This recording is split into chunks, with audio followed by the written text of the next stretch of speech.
In a world constantly changing, innovation has become the lifeline of survival and growth. From rural fields to boardrooms, Ugandan cooperatives are redefining the meaning of resilience through creativity, technology, and unity. This is the story of the Coop360 Innovations Award, a national movement celebrating ideas that are transforming lives, powered by partnership, passion, and purpose. We set up the Coop360 network to promote cooperative identity, business competitiveness, and mutual interconnectivity and support between cooperatives. And so the Coop360 Innovations Award was curated by the Uhuru Institute to promote the cooperative identity and cooperative competitiveness and reward innovation. For the Uhuru Institute, innovation is more than technology. It is a mindset that empowers cooperatives to find local solutions to local challenges.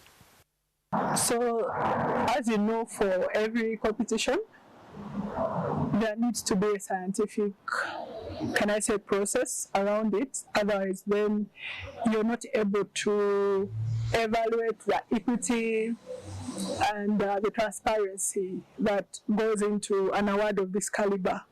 For the Coop360 network, cooperatives are able to apply using our online platforms. In the application, they tell us what their innovation is. It shouldn't be an idea. It must be a real innovation in place. And these applications are guided by the thematic areas for which we would want the cooperatives to apply. When the applications come in, we are able to read and place these cooperatives according to different themes. Now, for them to move from application to a point where we are able to verify whether these innovations are a reality, we undergo pitching, virtual pitching of the ideas. Therein, the cooperatives face a committee of judges who listen into their pitches, and it is in that process that we can start synthesizing whether really this is an innovation or just something good that is happening. And our experience has been quite interesting because some cooperatives have applied thinking that they are innovative when they're actually just doing something interesting or something that is nice, but it's not innovative. Take, for instance, this year, we had about 24 applicants, but when we finished listening to these pitches, you won't believe it, we only had 8 cooperatives that could at least seemingly showcase an innovation. And I'm saying seemingly because eventually, again, when we went to validate, which is the next step that we take, the very team of judges travels across the country, depending where these cooperatives are, for us to actually physically interface with these innovations and the people behind it. And wow, it was very interesting, particularly for this year, when you reach a place and there's so many ideas mumbo-jumbled, and you sort of have to pick how clearly, something that is clear that would speak to what we are looking for as an innovation. So that process is good because then, one, it saves us from time. There is one thing listening to someone virtually online, and there is something physically visiting them. So when we're in the field, we're able to appraise these innovations, interrogate further, and just help them to think through their pitches better. After that verification exercise, we are then able again to select the most viable, because this time around we visited 8 cooperatives, and out of them we're only looking for the top 6 contenders. And we were able to select those. Those usually are subjected to another series of appraisal or evaluation. And immediately after the verifications, we undergo a boot camp so that we can listen to them, and also the cooperatives benefit from some level of coaching to understand what it means to face a national audience, for you to actually communicate your innovation in a manner that is compelling, but also think about your innovation beyond the competition, to look at, after the competition, what does it actually mean for the cooperatives. So yes, the boot camp is vital, and usually the boot camp leads us again to getting these cooperatives confident enough to face the cameras for the live grand finale. So we end with the grand finale where the cooperatives are able to pitch their ideas, and therein we are only able to choose the top three. That's the top runner, the first runner, and the second runner up. And it's at that point that we undertake the awards. The awards are given to them. And anything else that is award related that can be given on that day, like the holiday that we promise, the BDS services that we give as part of the pricing, is done within at least 3 months after the innovation is ended.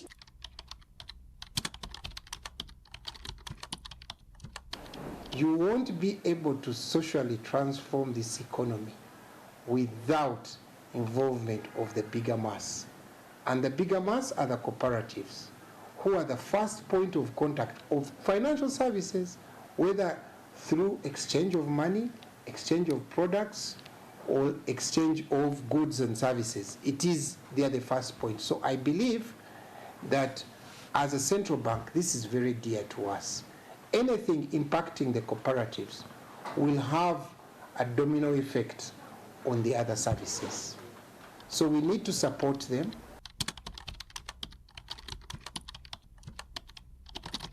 Behavioral science can be applied in many different ways. First of all, it can be used to design and test products and solutions that can help to address the problems that you're facing, and that is definitely one thing that cooperatives do a lot in their work, is they have products that they sell, and research approaches can be really important to generate the evidence of what actually works and what doesn't. Participating in some of these initiatives, like the Coop360 Innovation Awards, offers Bank of Uganda practical insights into emerging innovation models. It also helps refine its innovation policy. It will reduce what we refer to as systematic vulnerabilities that may affect the financial system which we oversee.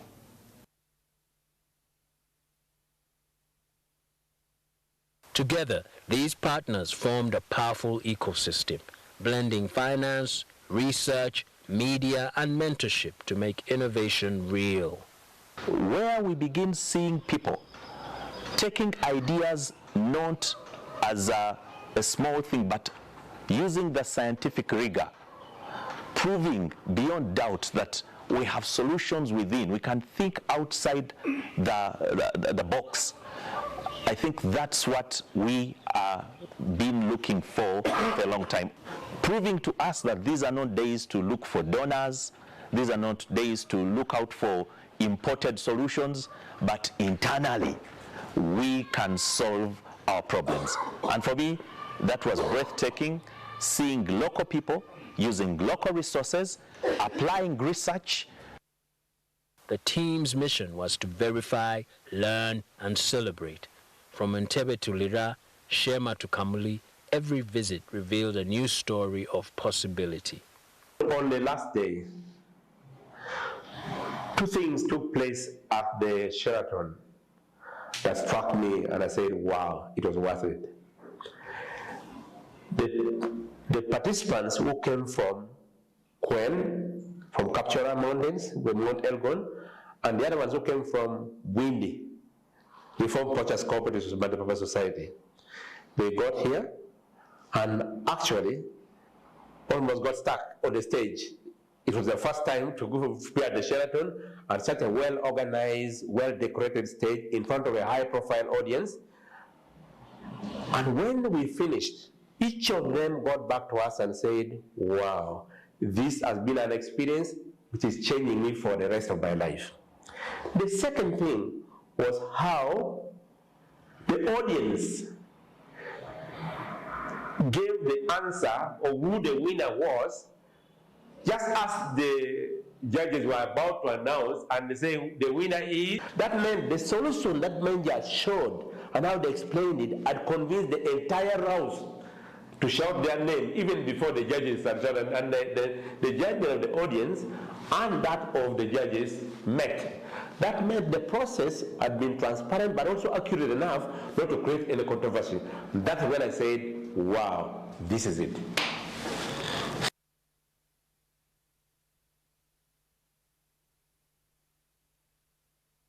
We have seen all of the participants think about humans at the center of it, as the end user, as the beneficiary for their solutions. Behavioral science is really now the framework of really understanding that from a very scientific perspective. But because maybe we don't see directly scientific applications in what people are doing, does not mean it is not behavioral science. It is. And we see that in a lot of the solutions and products that people have come up with. First of all, really understanding why it is a problem exists. That is a process of really understanding, like, you know, what are the decisions, the behaviors that have happened to create this problem in the first place. And then secondly, it's really thinking very deeply about, you know, what does it actually take for people to use that solution and to continue using it after they've interacted with it. NTV recognized that innovation is the heart of national development in a modern world. So as one of Uganda's leading media houses, we feel that is our space, and we are committed to using our reach, because we have a very wide reach, to be able to influence ideas, individuals, also, and organizations that are driving positive change across all sectors. It's a valuable opportunity for us, and that's why we embraced it. But has been able to deepen our engagement of innovation, both internally and externally. And that helps us to seek out for partners that we can collaborate with to allow us to connect with forward-thinking cooperatives. From new incomes to new mindsets, the ripple effects of innovations are visible and contagious. A cooperative that refuses to innovate risks stagnation and failure.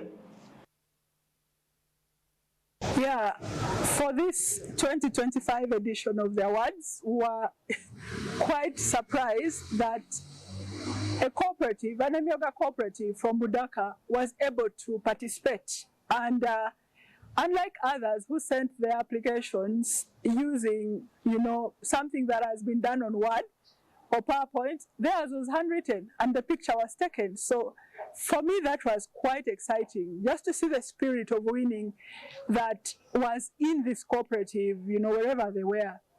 And so we got motivated to know that innovation is, even that in itself was an innovation. To know you're not following the usual route path that has been created, but ensuring that you are included in the awards. So it's been quite fulfilling working with them, from a point where they hire a computer and, you know, make sure they're participating. Then they ask innocent questions, you know, what is PowerPoint? What do we do about it? And to see them come to the point of the boot camp and be able to pitch with a lot of confidence, for us, that has been very fulfilling, you know, and it's testament that innovation is not for only those that are highly placed, but for everyone. Uganda's cooperatives are proving that innovation begins with one idea and many hearts. Together, they are building inclusive and sustainable solutions for a better world.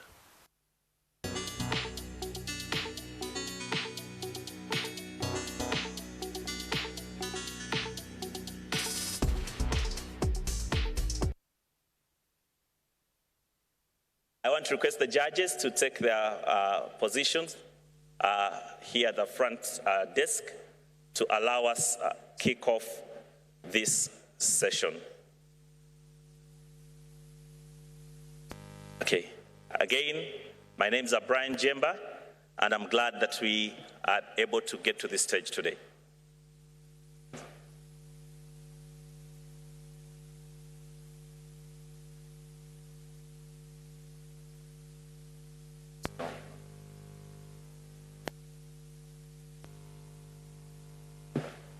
Yes, let's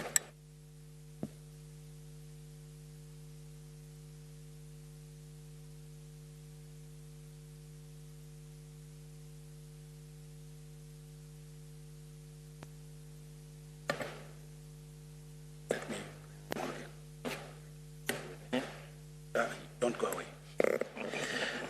my chief judge should not go away while we play this quick game. For fairness, we are going to ensure that nobody says I was chosen last, I was chosen first. We have 6 teams. URA SACCO, by show of hands. Thank you. Budaka Constituency Carpenters Enyonga Cooperative. Thank you very much. Greater Kamuli Agribusiness Farmers Cooperative. Okay, thank you very much. And I see they're in uniform. Interesting, nice, well done. Chigarama People's SACCO. Well done.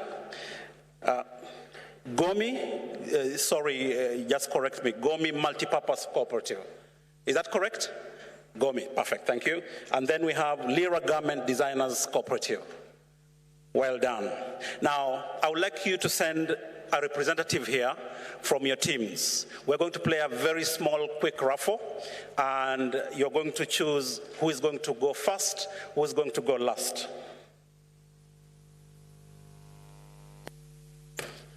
So we're going to go into the pitching, and we have the different numbers here for the different teams. And don't mind, our raffle is a quick one. Please just form the line. Thank you.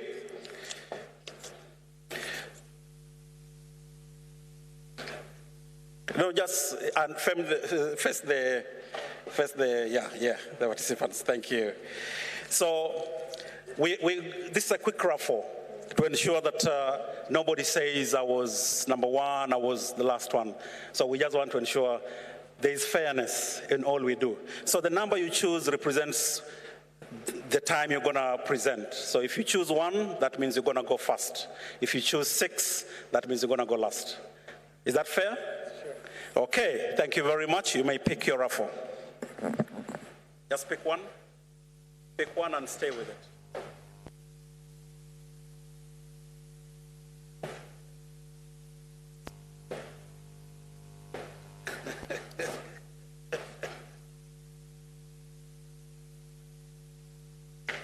Okay, thank you very much. I would like to welcome you to read out your number. Each one of you, you mention your team and then the ticket.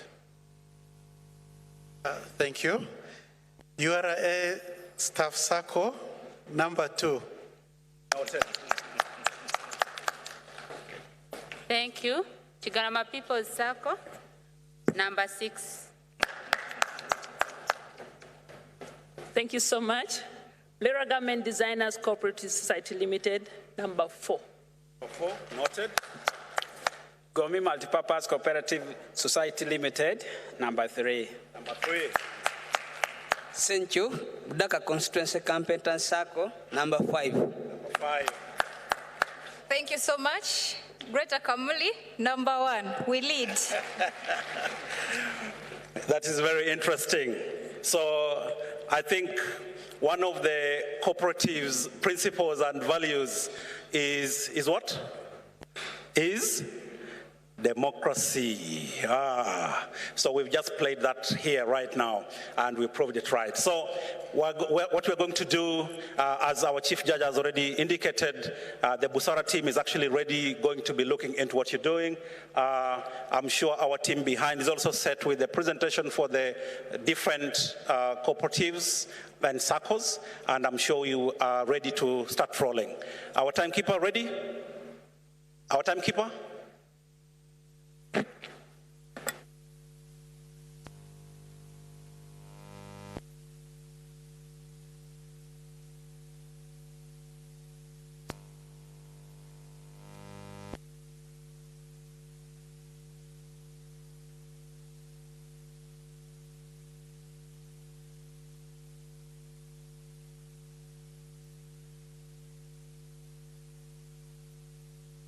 Okay, so I'm informed my team is actually working some technicalities on the presentation.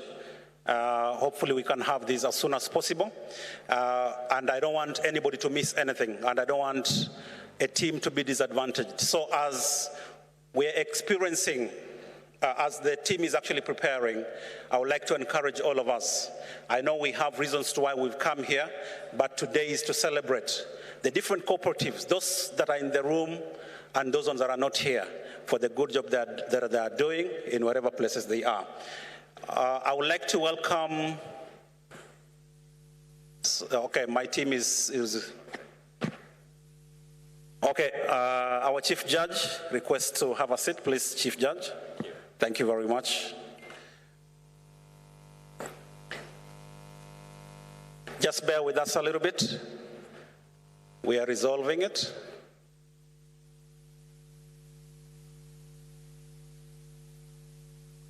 So, to ensure that we keep this going, I would like to invite, to ensure that we have content still here, allow me to invite, I see our Chief Operating Officer at Uhuru Institute. She's here with us. Earlier on she addressed us, but it is good that we hear what Uhuru Institute does as we continue waiting for our technical team. Madam Jen.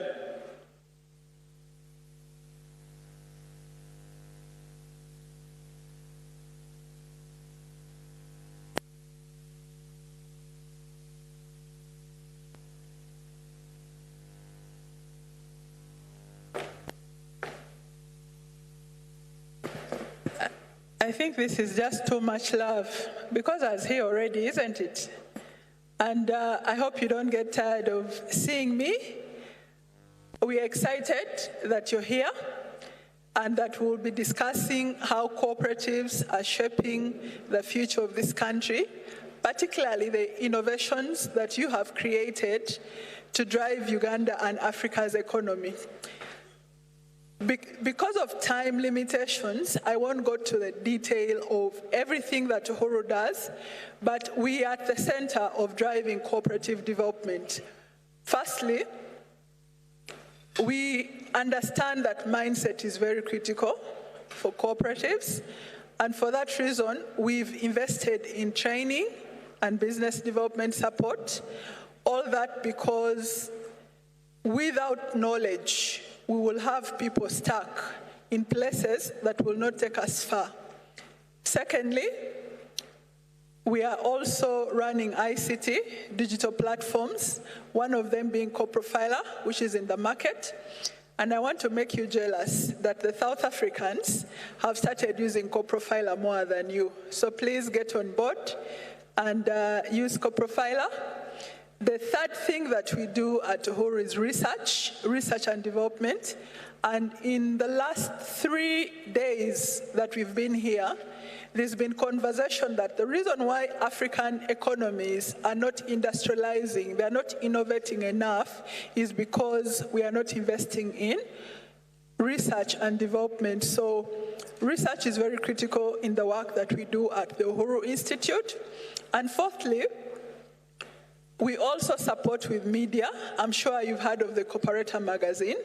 We have the Cooperator online and the Cooperator print, and the Cooperator has been very supportive throughout the Innovations Award engagements. And the last thing we do is bring you together. And therefore, the Coop360 Innovations Award is an opportunity for cooperatives to blend, work together, but also discover what else is going on. The Innovations Award is part of the bigger Coop360 network framework platform that we designed in 2017. And the reason why the network is critical is that oftentimes we create spaces like of this caliber so that you're not only meeting yourselves as cooperatives, but you're also able to meet other independent industrialists, entrepreneurs, and learn from them. So as you're here this afternoon, it feels like the room is just filling. Reason because we started lunch late, but soon you'll see more people here. So don't feel alone. But I guess for those of you who had adrenaline, who are fearing a larger crowd, they'll find you already ahead of time. I'm just checking with the media team, though, if the presentations can be up. I would request that the first cooperative, which was the first cooperative? Greater Kamuli, right? You will use the laptop as we sort out the disconnect between the laptop and the PowerPoint presentation. So I hand this back over to Eugene. Thank you, Madam Jen. And you know, technology came, they said technology came with what? Technology came with? Okay, let me use the right English. Technology came by? Technology came by? By ship. So we will allow the technical team to continue working on it, but we don't want to waste any more time. I know our team from Greater Kamuli is very enthusiastic, and we don't want to kill that vibe that they have. So we have a laptop ready with your presentation on. Just talk us through this particular presentation, and as time goes by, I know we're going to get a fix. Greater Kamuli, you're welcome. As they come, please give them a round of applause as they come. Remember, you have a timer, our timekeeper? Timekeeper? Chief Judge, you said there's a timekeeper? Okay, thank you. 15 minutes, please. Is it here? No, just stop for this. Sure. Yeah, just go through this, like this. Is that okay? The rating, I wanted to interact with the audience because I thought maybe they can follow up.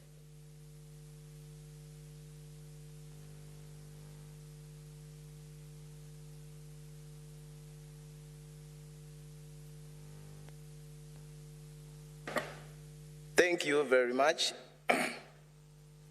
I'm called Charles Chanda. I speak climate change. I speak research and innovation. I speak market. I speak rural agriculture, understand society, understand people with disabilities, youth and women.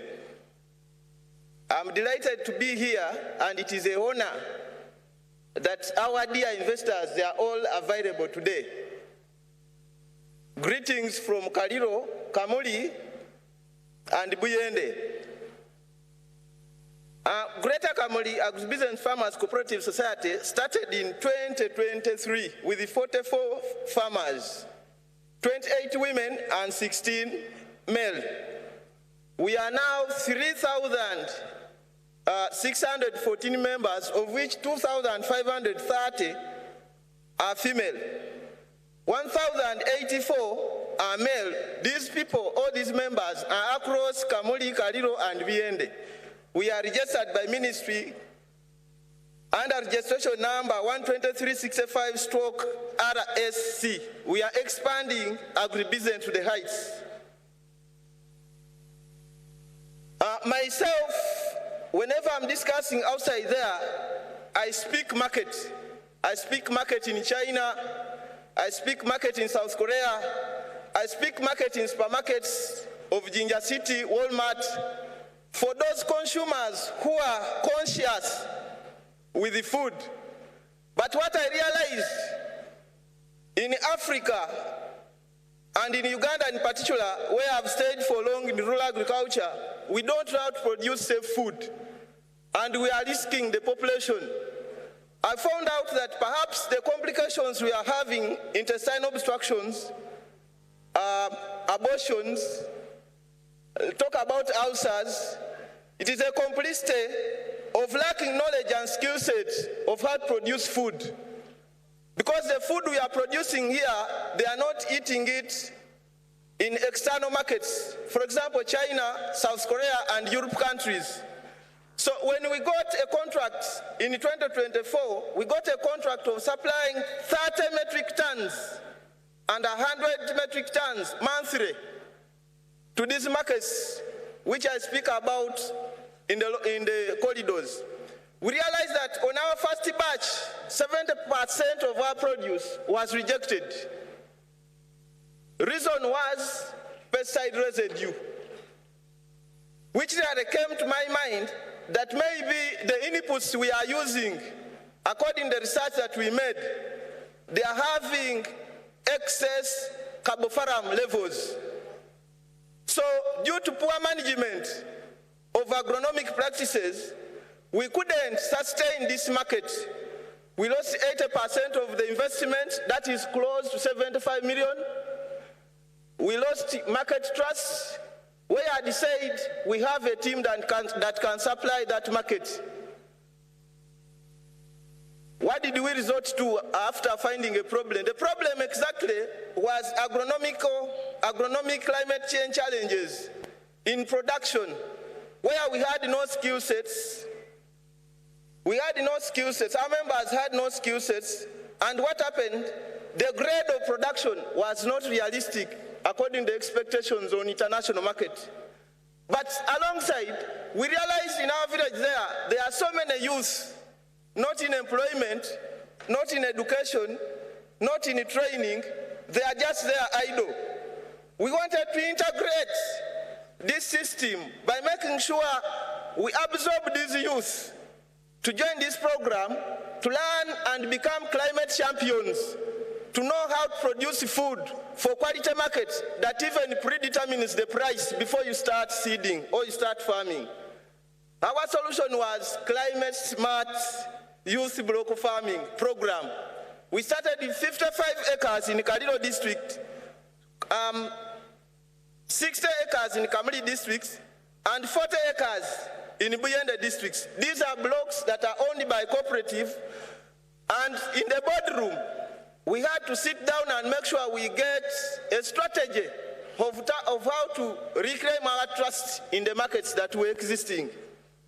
So Kadiro, we profiled. By profiling, we got details of 220 youth. That's what I'm meaning. 240 youth in Kamuli, in Buyende 150 youth, and this setting was costing us close to 251 million, a climate smart project run by a cooperative. By then, in the boardroom, we realized that we have ready market, there is export growth, we have irrigation support from local governments in these districts because there is a scheme called U-Gift program. It is everywhere in Uganda. We have field expertise. Greater Kamuli has every expertise when it comes to agriculture, be it agricultural engineers. We have masters in the regenerative agriculture. We have masters in climate change. So we had that opportunity. There is raising organic food demand. That was our value proposition. Products and services. In our products and services, we have fresh produce. For example, tomatoes and chili. We have processed goods. We do pesticides ourselves. We do organic fertilizers ourselves. We also do F2 seeds. We pack F2 seeds. Remember, a sacket of, for example, tomatoes for 1 acre, it can cost you close to 900 million, and some youth can't afford it. So what we do, we repack or we get F2, whereby a farmer can get a relative quantity of produce, output, after maybe accessing an F2 product. Farming services, we do soil testing, extension services, we also do mechanization. How do we do business? Remember, we have ready market. We set prices of how much you're going to get even before starting. So every youth, to start and gain our expertise, to exchange knowledge with us, to access our market, pays 20,000 in membership. We put inputs as a cooperative, and after the end of every story, that story is done, we are now harvesting, the youth gets 70%, the cooperative gets 70%. In the process of doing all this, we also manufacture or make internal products that we use in these schemes or in this program. We make organic inputs that include fertilizers, pesticides, and we expense them prior. That is close to 300,000 Uganda shillings per acre. That is our money as a cooperative. In the last deductions. Financials. My financials are missing. They are there, but here they are missing. Our financials, you can see that after getting a problem, season 1 we started with 155 acres. 55 were in Kaliro, 60 are in Kamuli, 40 are in Buyende. We profiled 620 youth. We invested in 0.25 billion, and we got gross revenue of 0.71 billion. The youth got 70% of 0.71 billion, and the cooperative got 0.2 billion, the youth 0.49. On 0.49 of the youth, we deducted the investment of 0.25. The balance is shared amongst the youth. And that youth who enrolls with us gets a certificate, and we can even give a credit because he's certified. We can give loan to him or her to produce for our market. He's a climate champion. Produce for our markets in China, in export companies, for example, Yash Investment, Fedina Uganda Limited at Haruna Towers, Bombo Road, plus Timothy and Company in Entebbe. So season 1, we went like that. Season 2, we added on to 200 acres. We added on now to 800 youth. And that is how we progressed. Season 3 is the season we are in. We are having 200 acres, 920 youth. We invested 0.3 billion. That is the gross revenue. On our CBA, we do what we call cost-benefit analysis. That is what the youth are supposed to get, 1.02 billion. And the youth and the cooperative will get 0.44 billion. And 5 minutes. Another slide. This is impact metrics.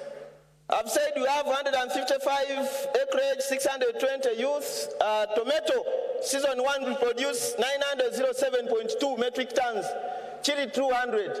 The carbon emission reduction is 1.5 minus 2.5, between 1.5 and 2.5 metric tons of carbon emission. This is carbon dioxide equivalent.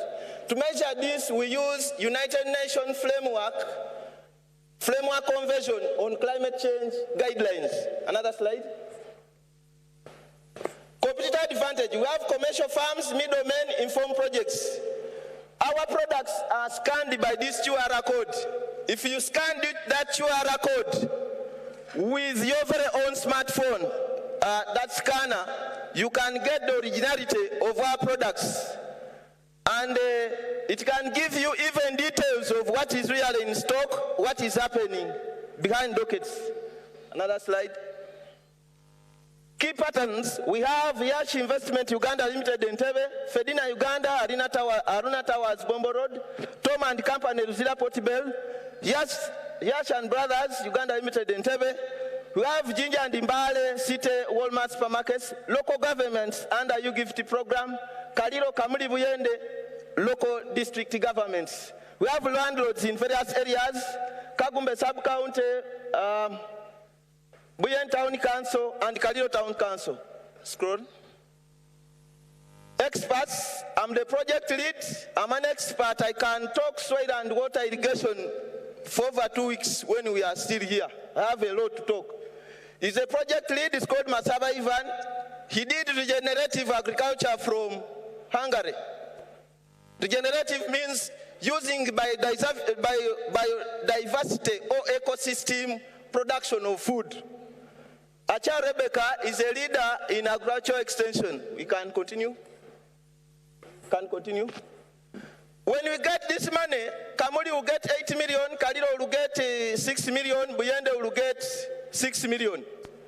We are going to profile 1,000 youth, of which in Kamuli we shall have 280 female and 120 male. 35 will be in packaging, security, and all staff not on farm. We expect to get 300 million. on first season. Continue. For example, Kamuli district, on the 80 million we said we are going to share on 20 million, that is only 40%. We are going to have land in Kagumba, Balawoli sub-counties, 100 acres. Every acre will be 80,000. They give us at 80 million. We are going to have 400 beneficiaries. 280 will be female, 120 will be male. We are going to plant eggplants, biringanya, red onion, and chili of danger type, because we have already market.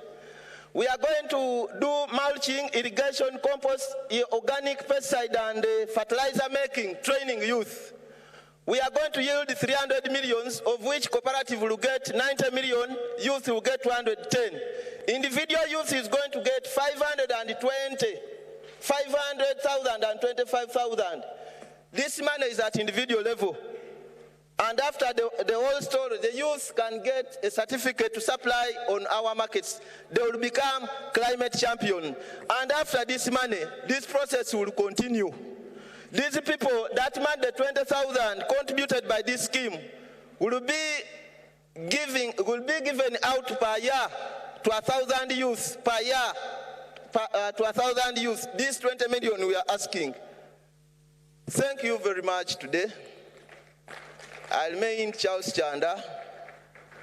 Like I said, I speak rural agriculture, I speak grant making, I speak documenting, strategy. Those are the things I speak. Thank you very much.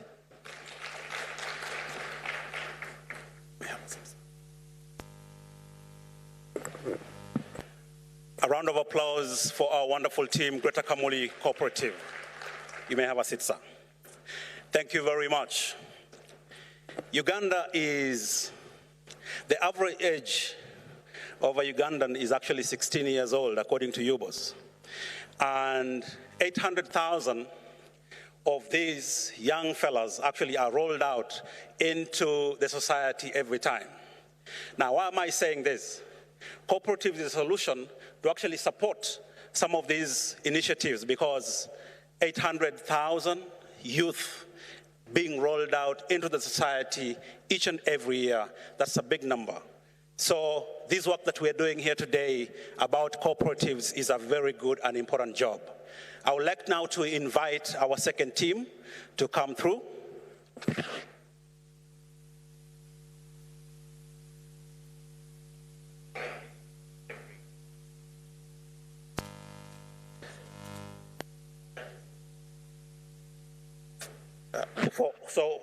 I've been informed that we're going to have a one-to-one with the teams for 10 minutes, 5 minutes for the audience, and then 5 minutes for the judges. So I would like to open the floor before we welcome the next set of team.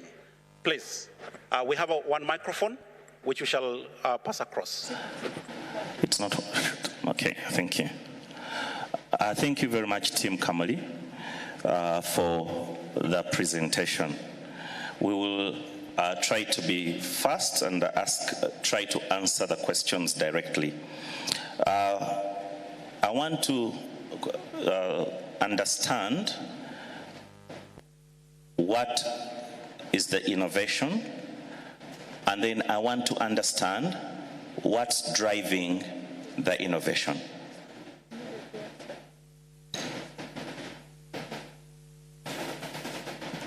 Anyone has a question? Thank you very much. Am I on? Thank you very much. It is a wonderful question, because I've narrated so many things. Our dear judge, this is a process innovation where we got market and our members could not provide safe food for that market. So we started on enrolling climate champions to serve our markets that were ready.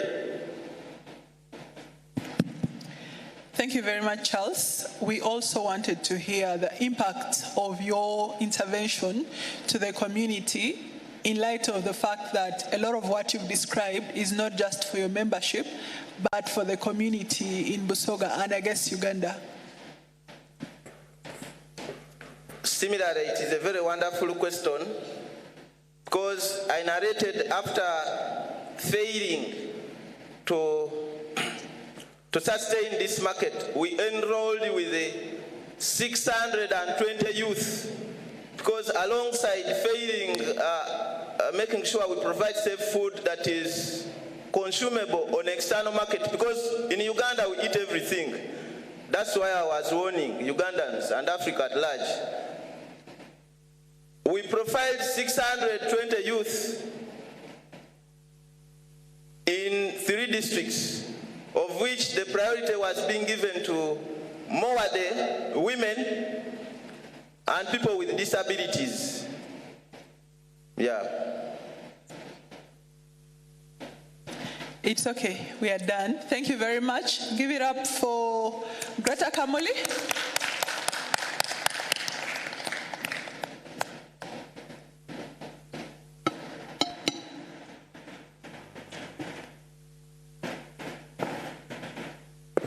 Thank you very much, Greta Kamuli, for that wonderful presentation. I'm sure my team is now ready with the next presentation.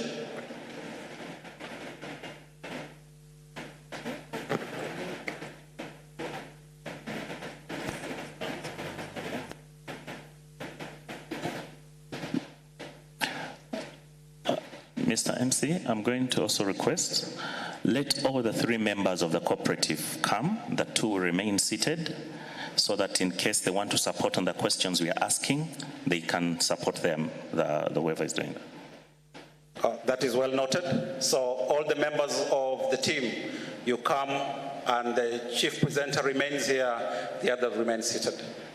Is my team ready?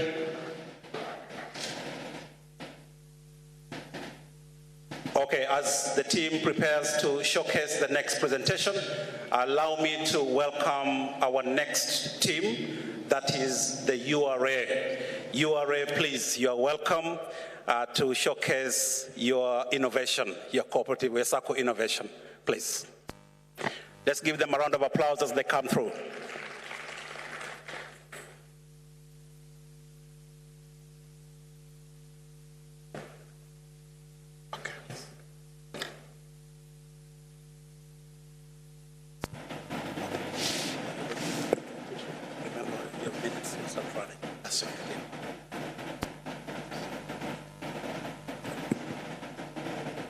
Dear judges, the Uhuru Institute, partners, participants, ladies and gentlemen, good afternoon. We have URA Staff SACCO here going to make an award-winning presentation to you on our innovation. And with me, I have 2 colleagues, Patrick Okello, who is our operations manager, and also I have Anne Charlotte, who is our investment officer. So I'm going to welcome Patrick to come and take us through the presentation. Thank you, and enjoy.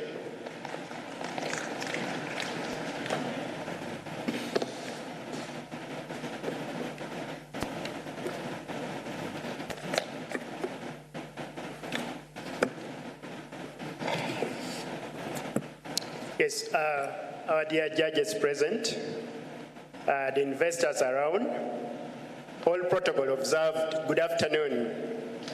Welcome to the D-Day. I know we have been preparing for today, and the day has arrived finally. I'm so excited to be here with you to share this great journey and benefit from the rest of the lessons we shall learn together. My name is Patrick Okello from URA Staff SACCO. Basically, my role here is very simple, to make an award-winning presentation, and that's exactly what I'm going to do. So as you stay tuned, enjoy the ride with me. So a brief about the SACCO and the innovation. URA SACCO started in 2009 with a team of members of URA staff, but it has since grown so big that we are now at 4,300 members plus. And this SACCO basically serves the members of staff of URA and the former staff. So if you leave URA, you still remain a member. Our savings portfolio right now has grown. Just briefly, we are at over 50 billion plus, with a share capital of 58 billion, and a loan portfolio of over 111 billion. So the future is bright, and we are excited that as cooperators we can come together to share this knowledge. Yes, now that you know us, let me go straight, because of time, to what has actually brought us here today. But before I do that, I need you to know that our core mission as URA Staff Circle is leading members to financial freedom. Whatever we do, we aim at making the life of our members better and improving the community that we serve. We only don't serve the members, but we also serve the communities that we operate in. So, leading members to financial freedom is our key goal, and that is why we are in this room today. I just want to give you a simple story about our innovation. I'm excited to know that most of the people in the audience here have been to the airport. Uganda has only one international airport for now, until OEMA is opened. Then they shall become two. But what really happens is that we went through a scenario where a staff called Chris went out for training. On his way back, he did some shopping from the airport where he was traveling through. That is Qatar. So on reaching Entebbe, he has some items that are branded personal effects. However, they had exceeded the limit for personal effects. So he had to pay some taxes. Now, Chris, on reaching Entebbe, he was cleared, but the goods could not be cleared because he had to pay taxes. So Chris had to get out of the airport, drive to Entebbe town, and pay taxes from there, then drive back to Entebbe airport, go through security, remove the bells and everything, that inconvenience. Then finally, he accessed the goods that he had left at the customs area. Now, Chris became so frustrated, and he shared this story with us. But for us as URA Staff Circle, we looked at this as a very good opportunity. So we took his pain and turned it into an opportunity for serving the members of customs, the clients of customs. So basically, we came up with a solution to his pain, and that is what I present to you today. That solution is called the financial supermarket. How does the financial supermarket work? Basically, we have a financial ecosystem that integrates key activities like tax payment, the circle operations, agency banking, mobile money, and payway services. All these facilities are there under one roof. And basically, these are to bring services closer to the staff of URA who are our members, and also the travelers or the customers of customs. So the financial supermarket came into existence in 2015, and since then, it's been prospering so well. The same problem that Chris faced at the airport, another staff faced at Nakawa headquarters. URA opened an headquarters, and it houses over 1,700 staff. Now, the staff there, for banking purposes, have to go to commercial banks and line up to do their savings, to deposit their savings, and also to make some transactions. But each time they go to the bank, they spend a lot of time queuing up, and sometimes this affects their productivity at office. So we picked the concept and also implemented at URA Tower, basically to make sure that services are brought closer, while the circle is also benefiting from the services being rendered. So the financial supermarket came into existence, and we have at Nakawa and at Entebbe Airport. Basically, we're serving the members and the customs staff, plus all the passengers that go through Entebbe Airport. The implementation of this innovation started by us opening those branches and partnering with the banks and offering these services basically to everybody that accesses URA premises. It is not segregative to anyone, and I encourage any of you, when you happen to be within the URA premises, you can pass by and get served there. So, from the time we opened these services, there has been a lot of growth exhibited, as seen by the members that we have served and the clients we have served. From 2021, for example, we served 850 members, customs clients. And remember, this was a COVID year, so the number was a little bit low.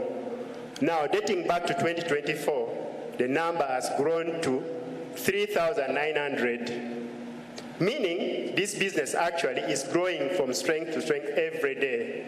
And while the numbers are growing in terms of the members we're serving, revenue is also growing.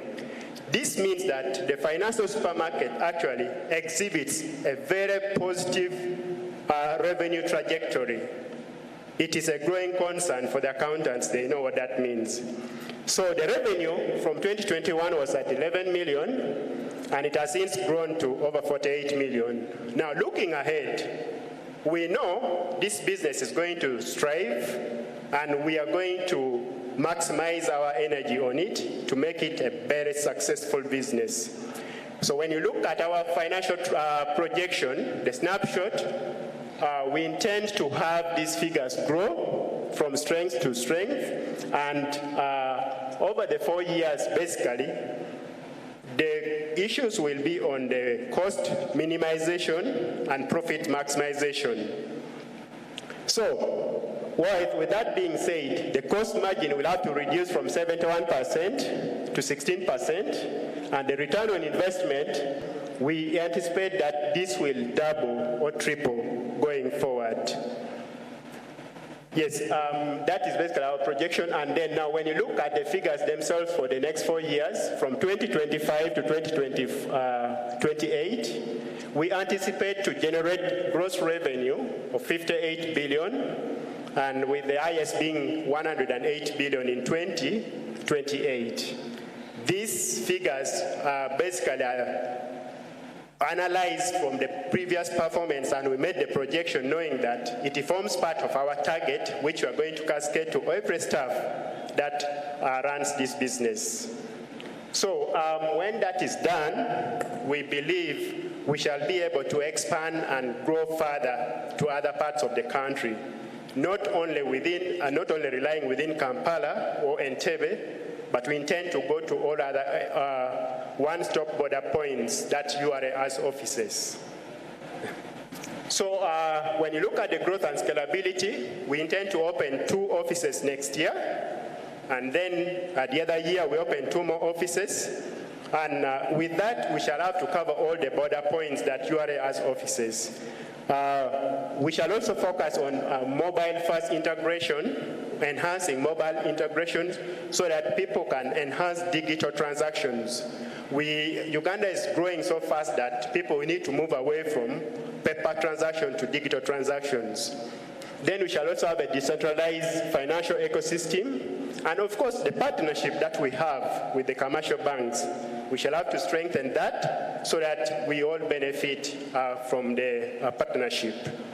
Ladies and gentlemen, this is our scalability impact. The impact basically is giving members or the people that we serve the convenience of transacting without having to waste time. Imagine Chris going to Entebbe town and back to the Entebbe airport. Those are 3 hours wasted of productive hours. So we are here to close that gap to make sure that Chris can actually get served within 3 minutes from assessment to paying taxes. Then we're also looking at cost-saving initiatives.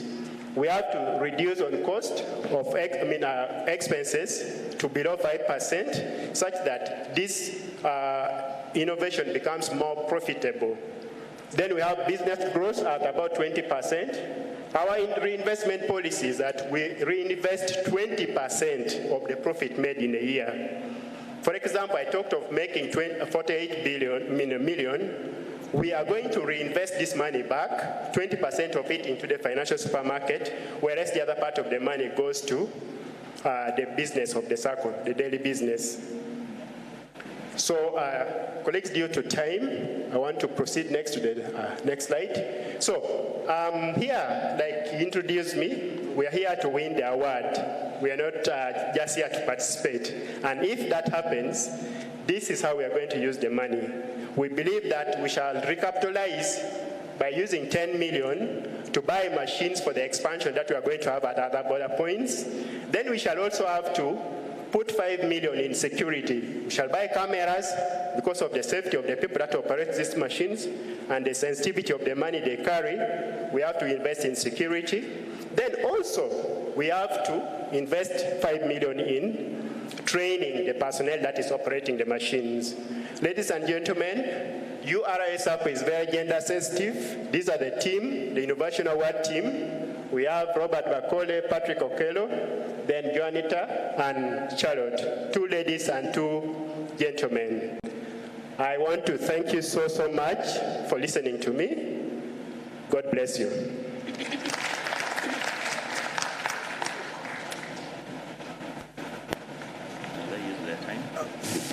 Don't go away, just hang in there. Let's give them a round of applause. Now we are going to take questions from our judges, and then thereafter we go to the next. Thank you very much, Team URA. At the point of the impact, the language was we are going to. So we don't know whether you've done it or you're going to, because impact is something that has already been done. So we may need clarity on that so that we know whether it's a futuristic impact or something that is already happening. And then also, you talked of going to Mpondwe, and I guess those are not international airports. What restrictions do people find in Mpondwe that would cause them the inconvenience that the clients in Entebbe go through? Is it the same inconvenience that would make sure that your innovation is relevant to that market segment? Okay, thank you, Robert, for the Team URA for the presentation. Okay, for starters, I think you've made a very big assumption that we know what a financial supermarket is. So the people seated here have not got a definition of what a financial supermarket is. 2, you've also used the impact matrices you're using are in percentages.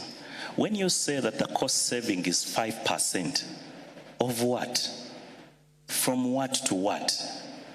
That the costs reduced by 5%. So what were they? So there is that ambiguity of appreciating the exact value that actually the product could be bringing. And perhaps maybe the audience may want to know especially what the financial supermarket is. Yes. Thank you so much, Team URA, for your presentation. My question is on the slide for financial projections. I'm wondering if that includes the additional 2 stations per year. So you said you intend to start in 2026 and then do 2 stations per year. Are those figures based on your past performance, or do they also include the anticipated projections financially for the 2 stations? The other is on the actual impact that you've had on your members in terms of how have their lives changed, because you've talked about the profitability to the cooperative as a whole, but in terms of, is it their dividends? If I was getting 600,000, what are they getting now? So it would have been nice to see how that has improved. But thank you so much for your presentation.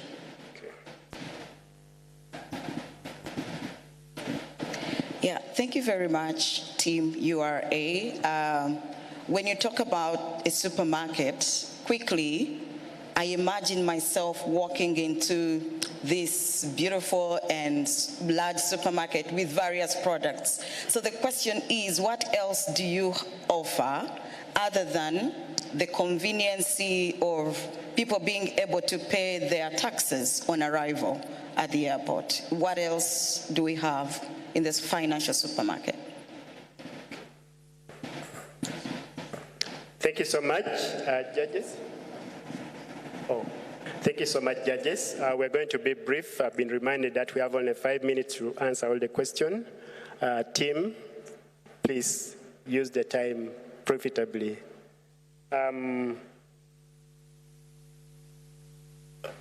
We are going to have Robert answer some questions and Charlotte answer some questions, and then we can conclude.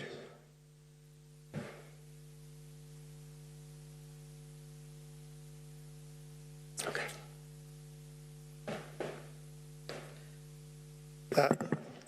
Thank you for all the questions. I'll handle some questions, and my colleague will also handle others. First of all, the importance of financial supermarket, the value we have added is that we have created employment opportunities. We have an outlet at Entebbe Airport with staff working there. These are people who were idle before, and also at our head office. So this financial supermarket has created employment opportunities. And besides that, we are serving the community. One of the core values, principles of cooperatives is concern for the community. So this innovation has created avenues to serve the communities where we operate. For example, at URA headquarters, at the airport, and where we are going to open also stations, the key border points. So these will not only serve members of URA staff circle, but also the communities around. Financial supermarket is a collection of services. When we projected here, we do agency banking, we do mobile money, we do pay-away services, and many other services brought together under the same roof to serve people conveniently. So the innovation specifically for financial supermarket is that, as the story Patrick told us, people were unable to get quick services at the airport. They would leave the airport, go to Entebbe town to make payment in one of the banks, get back to have their goods cleared. So this was an innovation that came up to bridge that gap so that people are conveniently served whenever they need services. 2 minutes left, okay. The profitability figures projected, as you can see, this is a very viable business. And it benefits the communities, and also it benefits the circle, because we have invested in time, in resources. So it means it's a very viable business, and that's why we are expanding to the key border points to ensure that we serve people conveniently. What else apart from financial supermarket? There is a lot that is done. First of all, before we get to the last question, there was a question on how do we get revenue? Ladies and gentlemen, when we offer these services, we get commission. And that commission is one channel of our avenue to grow the business as URA staff circle.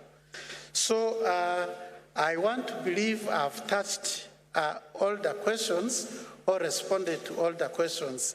If not, I may be reminded. Thank you.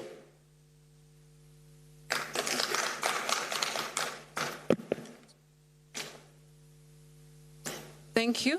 Maybe to add on to what Robert said about the financial supermarket, I could define it further for you. It's a one-stop financial services hub that consolidates a number of financial services, that is agency banking, bill payments, payway services. You could do deposits and withdrawals for our SACCO, that is for the SACCO members. This was birthed because of the lack of a secure, centralized and efficient payment solution to our traders, that is the customs people that use the customs department, and also the members that need to do deposits and withdrawals. So it benefits both the traders, which was majorly for the traders to ease the hassle that traders were going through while they cleared their goods at the customs unit, and also to provide a convenient way for our members to make deposits and withdrawals to our SACCO. Thank you so much. Thank you so much, Robert and Charlotte. Well represented. Appreciate your response. Judges and members present. Thank you very much. This is our time. Thank you, Team URA. Time up. Thank you. Thank you very much. We really appreciate you, Team URA Staff SACCO. Please, thank you so much. We are really glad that we had, I think there's something that triggered our judges, 58 billion. And the questions were too many. So I think we're having an interesting session so far. And let's see how this is going to go. I'm sure that 58 billion is going to work for a lot of Ugandans, and I think that's a good thing. So we would like to go to the next team, and allow me introduce this wonderful team, Gomi Multi-Purpose Cooperative. You are next on the floor. You are welcome, and may I request all of you to come over, please. Round of applause as they come. Two of you may have a seat, and one of you may present to us. Thank you so much. You may sit, you may sit. Our audience, I hope you notice how this t-shirt is making me look nice. The t-shirt is very nice. Good evening, everyone. Before you are the teams from Gomi Multipurpose Cooperative Society Limited. We are from Lira, Northern Uganda. Here I'm with my team, our General Manager, Mr. Moy Christopher, and Ms. Susan. Gomi Multipurpose Cooperative Society, we are up to 1,860 members, and 79% of which are women and the young ones. So these are deliberate effort for us, the cooperative, to empower women and the young ones. Today, ladies and gentlemen, we are so happy to present to you our innovation, which is not only one, but two products under climate smart agriculture, which are strongly in line with our vision, our mission to empower farmers' livelihood by providing support, resources, and market opportunities, while promoting sustainable, eco-friendly farming practices. With the vision of being the leading cooperative in sustainable agriculture, empowering farmers through innovation, through innovation,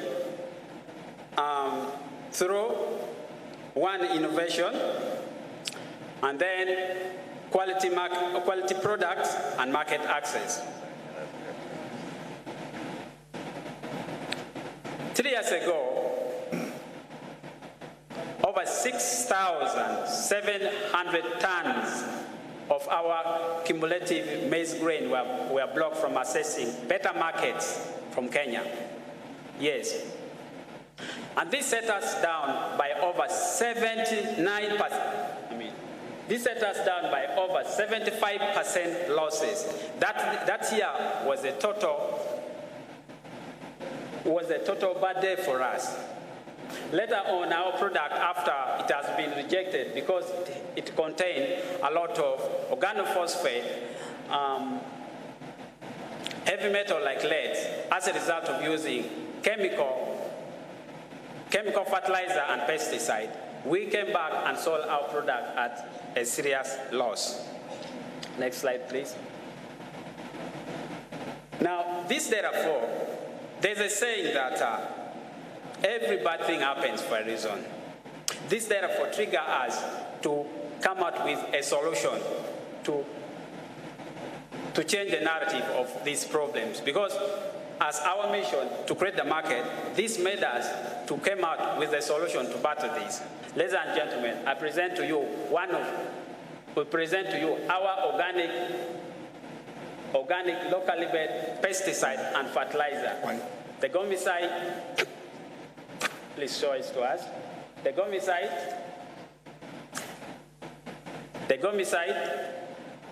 and the gomifat. The gomicide being the liquid organic pesticide, and the gomifat being liquid organic fertilizer. And when I say liquid organic fertilizer, I'm being so intentional because when you look at it, it's purely liquid. But one thing which is very interesting about our fertilizer, it is made with even a single drop of water in it. So that means all the nutrients in it are still intact. I'm talking about the phosphorus, the proteins, and all. It is not diluted of any sort. Our products are safe, they're effective, and affordable. Now, our product, coming to this point, it has gone through all the validation process, which are constantly under watch by the ZADI, which is one of the testing facility, government-aided testing facility in Lira City. Let's go ahead. Coming to this point, we have underwent through several milestones from community need assessment, which we did in early 2023. Then we did our product formulation when it's closing to the end of the year. And then we did our product trial in our demo garden. Then, as we work on the training of the farmers to change the mindset to use this organic fertilizer and then the pesticide. Please go ahead. Please go ahead. Thank you so much. Now, up to this point, we have impacted a lot of people. We have reached so far 1,860 members, and 79% of which are women and youth. Our products are way cheaper. It has made the farmers' cost to go down by over 60%. And then the yield has improved greatly. Then the impact on the environment we have reduced the use of chemical by over 90%. Our projection is to completely remove the use of chemical in our products. Now, how do we make money from this product of ours? We make money by selling of our organic product. We do this by selling it in retail as well as in large scale. We also do consultation as well as the training of the farmers. Things that make our product to stand out: it is locally made, it is they're safe, and they're affordable for youth. Thank you. Now, when you see these pictures, it shows that if you're using other chemicals, I don't know in other regions, but when you're using the chemicals, you must have the mask, and this makes you uncomfortable. But for ours, there's no problem. You use it freely, like you're doing leisure. Let's move ahead. Now, when we look at this, our MC said that technology came in a shift. When you look at this one,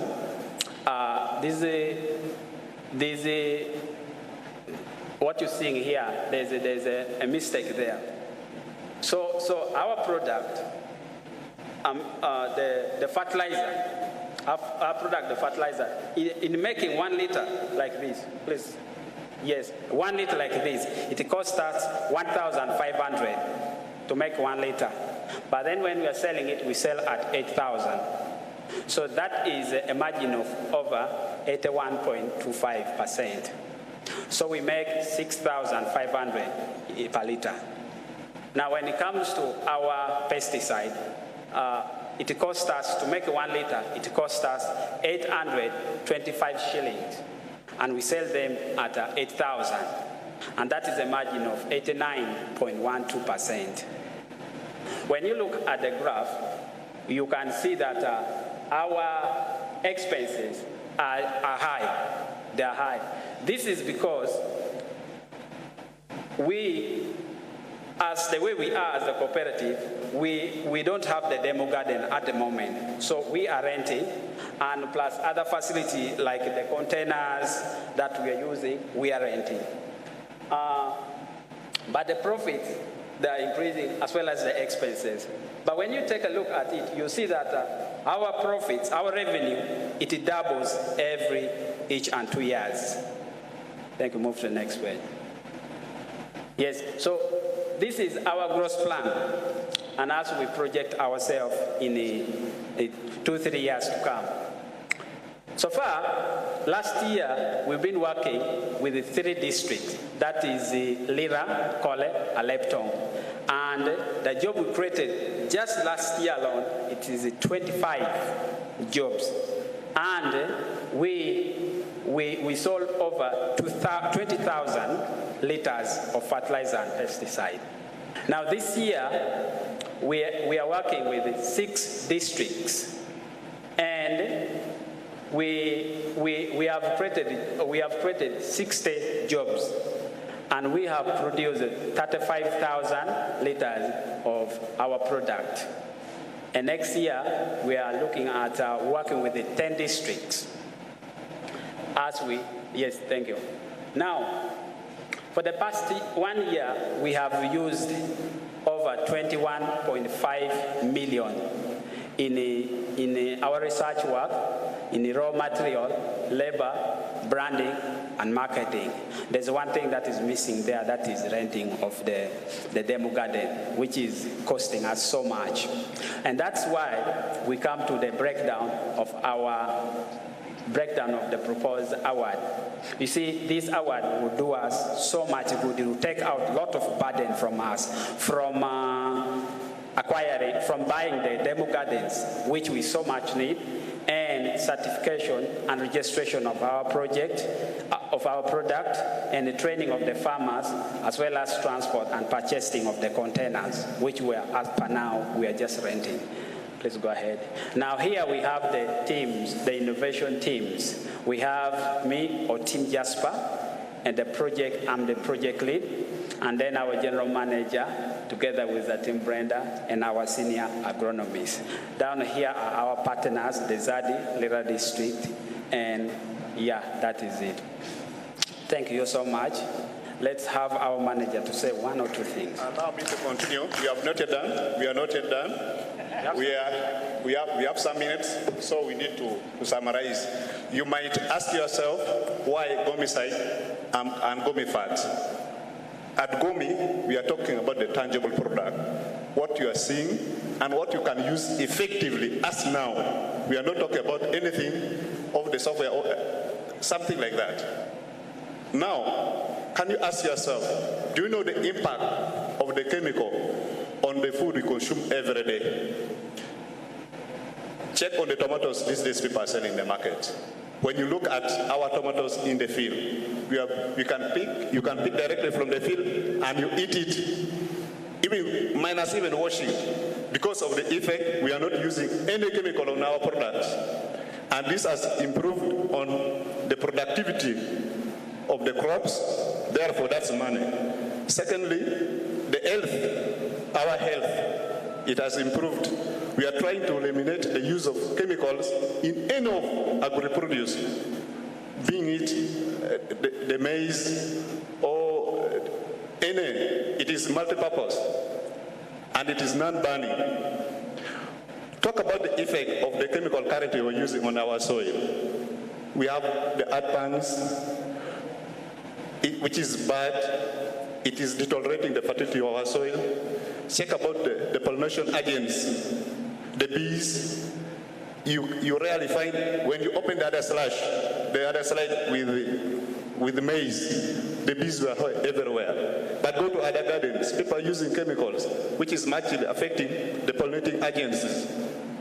And this should be eliminated, totally eliminated in Africa. You talk about the aquatic life. Check the nature of our soil. When you spray your garden after the rain will wash away this chemical to the swamp. When you go to our villages, most of the villages these days, you hardly hear the sound of a frog. Why? Because they have gone, they are nowhere. Above all, the reason for this innovation was about the open market for our produce. Right now, we are able to sell our produce anywhere, in any market, be it locally or internationally, at a very good price. The effect of the chemical I'm talking about, you might not realize. Let me say, for instance, you spray your cocoa at just 1 year.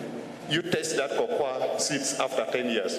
You'll still find the effect of the cocoa, the chemical on that cocoa, after 10 years. Now what about the tomatoes we are spraying every 2 weeks? You check the rate of that.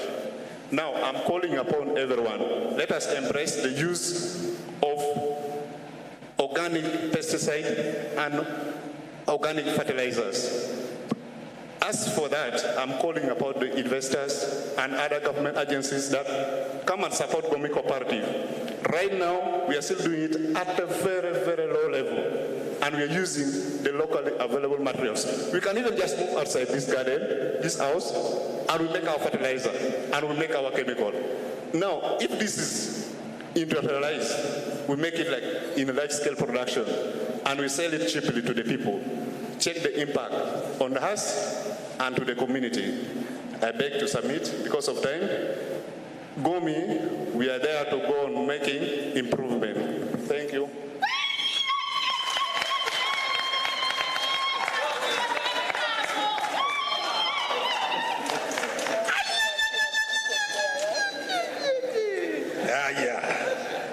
I was going to join in. Very interesting presentation from Gomi Multi-Purpose. And we are really appreciative of what you've done so far. Let's have a round of applause for them, please. Because of time, I'm also going to manage our judges. We had very many questions. I would like to only have approximately maximum 3 questions from the judges, and then we move to the next team. Please stay around as they ask the questions. Well, thank you, Gomi, for that very wonderful presentation. I would like to know how far you've gone in as far as documenting the details of your products. Have you patented your products? Have you gone through any scientific test to make sure that your products are effective? Thank you. Thank you. Thank you very much, Gomi. I don't know if that was part of the innovation, but at least we're able to laugh. You started with the problem of a market that was rejected. All through, you talked of the solution. We sort of didn't feel how the solution has solved the market problem. So for me, that was a missing link in your presentation. So and it just answers what you said. The land previously, when you began using the chemical, what changed in its productivity? And so when you went back to the market, what did you gain? It's missing, so it leaves the story hanging, and we are still waiting to know whether you are still at a loss or something is happening. Okay, thank you. This is very good. This is very good. Concerning the documentation, this is a certificate from ZADI. We're in the process to reach the national level, but so far we have done it at the regional level. You can cross-check. And then the market solution, we are using free chemical of our products. That means when we go to international market, like we are selling our produce, the collective produce. Others we buy from our farmers, and then we stock together with bag, then we sell. When they test it, they cannot get any chemical on any of our products we are selling. And we make sure that we buy strictly the one which is chemical-free products from our farmers. So it is giving us access to any market, and therefore with a good price. For instance, last time when we made a loss, they gave us a maize at 2,000 per kilo. When they rejected it, we sold it at 1,300 at a local market. A big loss of 700 shillings per kilo.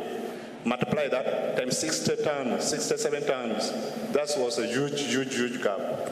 Now, that question alone is like I'm answering even the gains after the use of this free what? Free chemical. This gomicide and gomifat. Let me tell you, we are talking about the reality currently in the market. When you go to people who are buying produce, especially international agencies, they don't need any chemical on it. I know there are very many people here exporting our products of different nature. They test it. Okay, time up. Thank you. Thank you. Could you go to the last slide? Just something I want to point out. Time up, Jasper. Thank you very much, Team Gomi.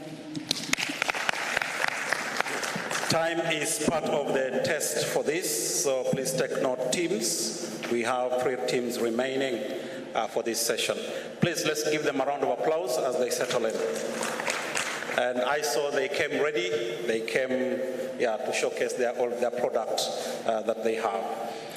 Without wasting time, allow me to introduce Lira Garment Designers Cooperative to come and do their presentation. Let's welcome them with a round of applause.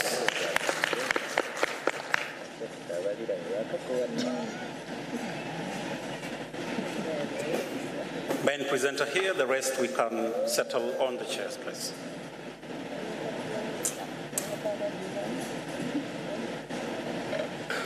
Greeting to all the judges in the House, ladies and gentlemen, good afternoon. My name is Amule Esther Zawadi. I'm the chairperson, Lira Garment Designers Cooperative Society Limited. Please allow me to introduce my team member. We have Francis Ogwal, who is a lead manager. We have Okello Vincent, who is a production manager. And we have Rukia Joyce Alo, one of the tailors in the cooperative. Ladies and gentlemen, Lira Garment Designers Cooperative Society Limited, in this innovation, we are competing in the category of cooperative members' development for improved quality of life. And we are very happy to be part of this innovation. Who we are? We are skilled tailors and designers found in Lira City. We registered way back in 2018 as cooperative. We deal in clothing, school uniform, traditional wear, bridal wear, fashion and design, garment production, and training. We have 353 members, of whom 150 are male, 228 are female, and we also have 3 persons with disability. And ladies and gentlemen, out of these 353 members, we have 272 youth.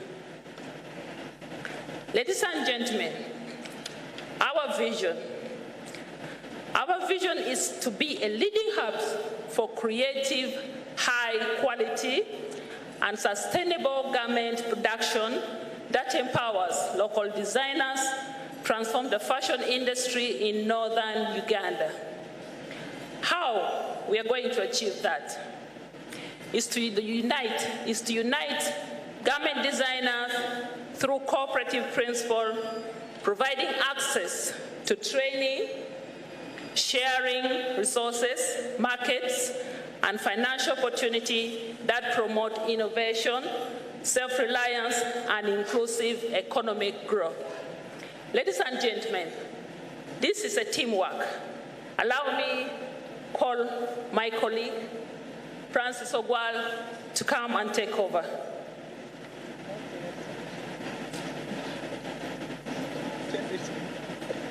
Thank you very much, Madam Esther. I am going to handle the problem. The problem when we started, we were working long hours. From the time we started, we were having long hours as tailors. So the long hours was posing a lot of health hazards to us. And the health result was that we're having a consistent back pain and swollen legs sometimes. We find that one tailor alone will not be able to satisfy customers' needs, especially when it's time for festive season, when it's coming like now.